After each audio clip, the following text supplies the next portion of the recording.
Thank you for the question. I think the last thing you said is the thing to underscore, underline, because when you're talking about women with disabilities, there's a double discrimination situation. There's discrimination because they're a woman, and there's discrimination by a person with disability. So that essentially is the message. But beyond that, what Jonathan is doing here is to put leaders in that community together in a workshop to have a situation where leaders are trained in order to be able to walk the walk, not just talk the talk of disability matters. We're very far from that. To start with, it's not every country that adopted the protocol.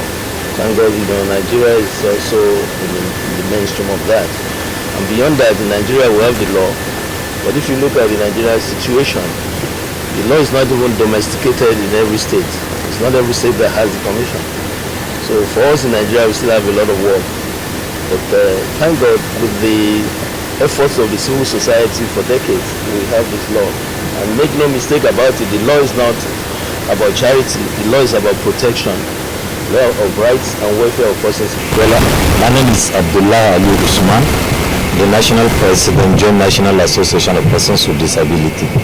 Well, the take-home message from the workshop as earlier organized for a good 3 days for the women with disability in West Africa to understand that the women, generally if you are talking about women, they have discrimination, so the women with disability has double discrimination.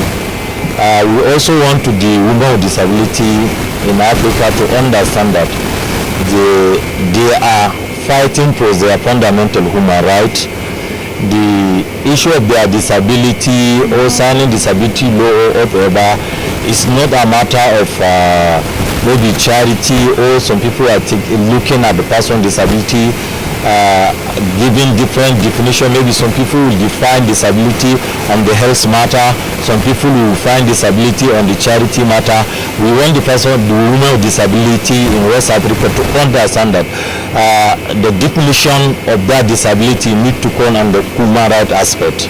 As I rightly mentioned, the woman with disability, we see a lot of gaps, because being a woman and also being her with disability, she always face double discrimination, as rightly said. Well, this particular program we are also doing is part of it, because we first of all want to advocate for our community members to know they are fighting for their rights. We also want to advocate for the NDS to also know that there is law signing by the President of the Federal Republic of Nigeria protecting the right of persons with disability in this country. Zainab Mustafa, the Joint National Association of Persons with Disability National Women Leader. Women with disability have several and multiple discrimination because of lack of access to education, lack of access to health, lack of access to justice, lack of access to so many multiple things that I have mentioned. So, and they are not really empowered. They are not financial buoyant. They don't even have the access to the leadership because they are not really 100% really included. If you look at it, during the previous government, we have an act which